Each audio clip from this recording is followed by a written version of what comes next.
lors d'une manifestation officielle. Ce serait bien. Il y a une Marseillaise un peu comme ça surprendrait. Un peu gai. Bon, alors, il faut savoir que ce jour-là, il y a des règles à respecter. Ouais. C'est une investiture qui ne se fait pas par hasard et n'importe comment. C'est celle de la Ve République. Ouais. Bon, alors...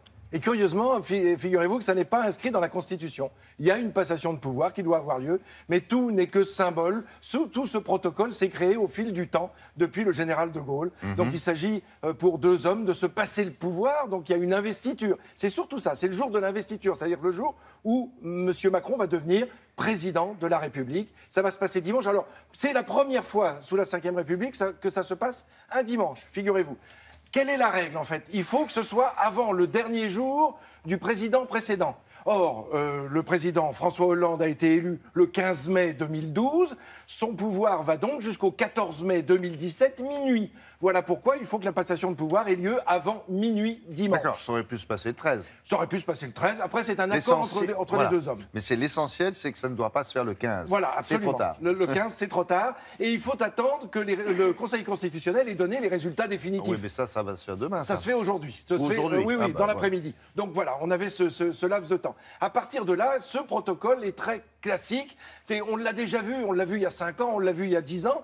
C'est un tapis rouge qui est installé dans la cour d'honneur de l'Élysée qui accueille le président élu, c'est comme ça qu'on l'appelle. Ce tapis rouge, il mesure 60 mètres à l'arrivée du nouveau président, et il sera raccourci au départ du président sortant quelques minutes plus tard. Alors on oblige le nouveau président à faire 60 mètres à pied, voilà, comme ça. Qui n'est pas toujours facile. Ce qui n'est pas toujours facile. Le président Giscard d'Estaing avait souhaité arriver à pied. Donc il était arrivé à pied depuis l'extérieur de l'Élysée, alors que là, la voiture officielle va entrer dans la cour d'honneur du palais de l'Élysée, puis c'est le président élu qui va remonter la cour d'honneur avec ses graviers, mais là, du coup, ça sera sur le tapis rouge, en passant en revue la garde républicaine qui est présente pour lui présenter les honneurs. Qui a inauguré ce protocole-là? En fait, c'est le président, de Gaulle, pardon, c'est le général de Gaulle qui a souhaité, effectivement, on le voit là, regardez, là c'est la passation, et là en plus c'était une passation de pouvoir entre deux républiques, si je puis dire, presque, puisque c'est le général de Gaulle et alors ce qui est curieux, c'est qu'on le voit sur cette image, c'est que le général de Gaulle n'arrive pas seul.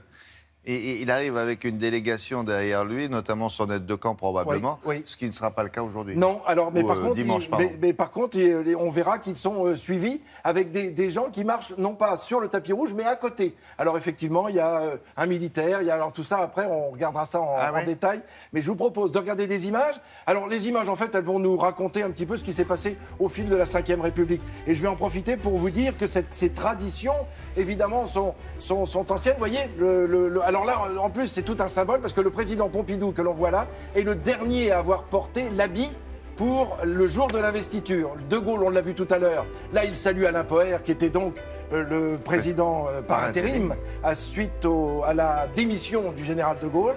Et alors les deux présidents vont alors, à partir du moment où le président sortant accueille le président élu, il rentre à l'Élysée et là, jusqu'à Valéry Giscard d'Estaing, il montait dans le salon doré au premier étage.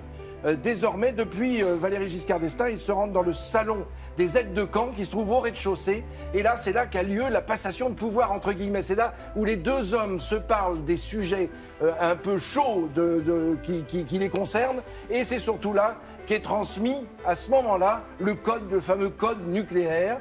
Et lorsque cette réunion entre les deux hommes est terminée, eh bien, le président élu raccompagne le président sortant. Alors là, les règles sont toutes différentes. Normalement, il doit rester sur le perron. Mais vous voyez, Jacques Chirac a souhaité accompagner François Mitterrand presque jusqu'à sa voiture. C'est pratiquement François Mitterrand qui l'arrête d'un air de dire maintenant c'est vous qui êtes là, laissez-moi partir.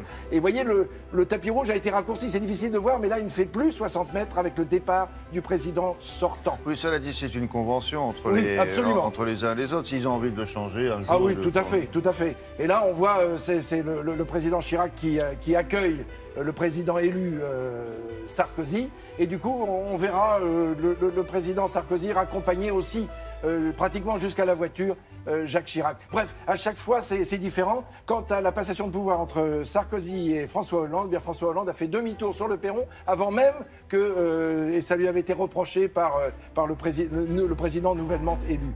Donc les deux hommes, une fois qu'il l'a raccompagné, c'est là que commence véritablement l'investiture dans le palais de l'Élysée, vous savez, avec la remise de la décoration de la Légion d'honneur au président de la République, puisqu'il devient... Oui, ce sont les images qu'on a vues tout à l'heure. C'est dans la foulée, hein. Oui, c'est dans la foulée, absolument. Avec un discours d'investiture. Donc les invités sont dedans, là. Là, ils sont déjà à l'intérieur.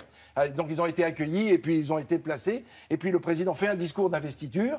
Il sera retransmis, on le verra sur France Télévisions, évidemment, dimanche. Et puis après, il va voir chacun de ses invités.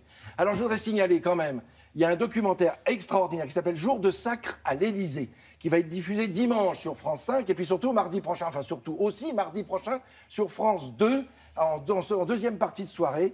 C'est un film qui nous raconte justement ces investitures, puisque ce sacre à l'Élysée, c'est un sacre républicain, bien sûr, dont on parle, et il est signé Jacques Santamaria, Patrice Duhamel, et puis Christian Huleux, qui en est le réalisateur. Donc c'est à voir et à revoir sur France 5 et sur France 2. Merci beaucoup, Frédéric.